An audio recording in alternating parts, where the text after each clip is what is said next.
المال والبنون زينة الحياة الدنيا والباقيات الصالحات خير عند ربك ثوابا وخير أملا.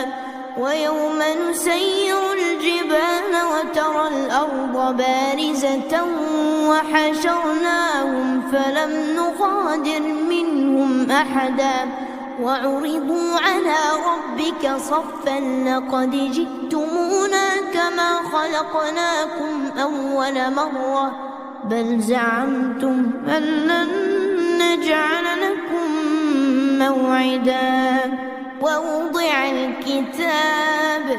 ووضع الكتاب فترى المجرمين مشفقين مما فيه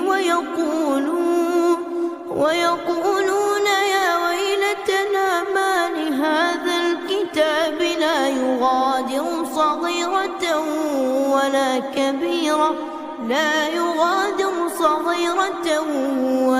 كبيرة إلا أحصاها ووجدوا ما عملوا حاضرا ولا يظلم ربك أحدا.